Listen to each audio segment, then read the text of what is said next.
Yes, tukaniriza mpola mpola ku mukutu gwaffe ogumanyikiddwa nga Uganda Mukamooli amanya nedoboozi Pampita Ntambi Chimso Rich Boy Maxudi Junior wale kuba nti otambula naffe bale kuba nti osubscribinga gwe ya subscribinga nawe atanaba kuba nti osubscribinga ngenda kiddamu nti subscribe atusigale nga tutambula ffenna mpola mpola ngenda kutumirako bakyali bange Doreen ngoli Oman. Yes, ngenda tumirako kyali wange Vicky Victoria omu ku bakyali abakyasinze okuba nti bakomentinga ngenda kutumirako Maggie, ngenda kutumirako Faith, ngenda kutumirako Agatha, ngenda kutumirako buli kyali wange yenna atera okubanga jibirako. Waliwo musiramu ali kata ali Oman. Yes, ne kyali wange ali UK ne London. Yes, UK London City ngamba nti webale kuba nti ojeberako. Ngenda kutumirako bakyali bange abali mu America, Maureen Nampinga n'abasigadde wate ngenda kutumirako bakyali bange ab'e Kampala wano mpola mpola nti mwebale munnange kuba nti mutambula naffe, mwebale kuba nti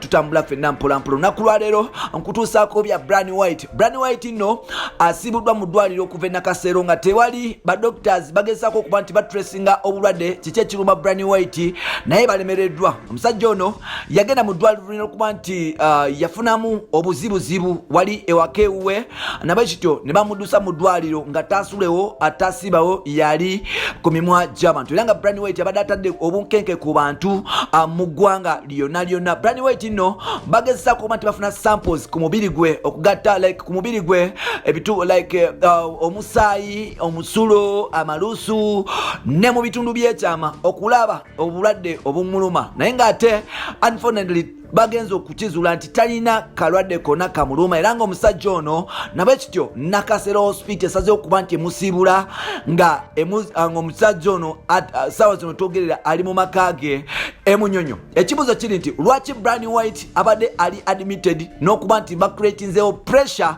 ebaddewo mu ggwanga okuba nti omusajja ono mbw ali bubi nnyo. Abasinga babadde bagamba nti Bryan White alina emisango yes gye yazza nga abadde agezaako okuba nti adojinga kuba nti agenda okuwoza emisango gino. Tujjukire nti parliament ne Human Rights Commission yagezaako okuba nti eyita omukulu amanyikiddwa nga Brian Kirumira oba Bryan White okuba nti yeewozaako ku bigambibwa okuba nti yarepinga n'okutulugunya abawala mu maka ge emunyonyo era nga ku bawala bano kuliko Stella ne Chaliwe omulala nti Bryan White yali abasobyako oba abakaka akaboozi oba omukwano ewuwe kugatta n'okubakuba embooko. Kino nno kyawaawaza amatu g'abantu era ensonga zino zagenda paka mu palamenti y'eggwanga ne bategeezako okuba nti bayita Bryan White naye n'agana okuba nti appearinga mu palamenti kugatta ne mu kakiiko akanoonyereza oba mu kakiiko akalwanirira eddembe ly'obuntu. Bryan White no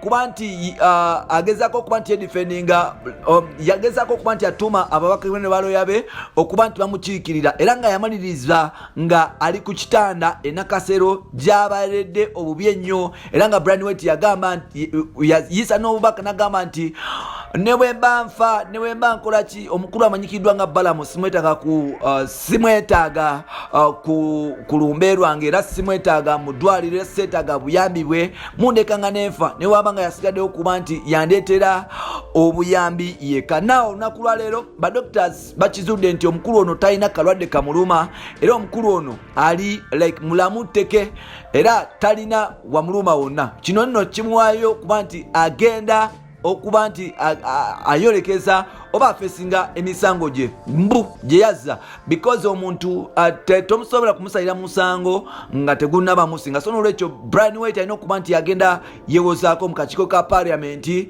kuogatta ne Human Rights Commission. Simanyi oba this guy is ready because ebimu ku bibadde bimulwaza kuba nti tayagala kuba nti appearinga mu kooti olw'emisango egimuvunanyizibwa naye ng'ate olunaku lwa leero badoctors bagambye nti omukulu ono ali mulamu tteke talina wamuluma. So byebyo Bryan White wetwogera ali wuwe agezaako okuba nti yeekwatakwata yeekuŋŋanya abeere nti ayolekera courts of law yedifendinga oluvannyuma okuba nti bamuweereza ebibaluwa bibakuntumye okuba nti omukulu ono agenda yennyonnyolako mu misango egimuvanyiriza egy'okuba nti yakabasanya oba okukwata abakazi mu makage n'abakozi be yali akozesa mu makage emunyonyo mpola mpola. So byebyo ebifa ewa Brand White sawa zino aliwe agezaako kuba nti yeekuŋŋaanya bino n'ebirala byebolina mu episodes zaffe eziddako sikadde entambi Kimso. Subscribe kwatana kuba nti osubscribinga ate follow us on Twitter and Instagram Kimso 16 on like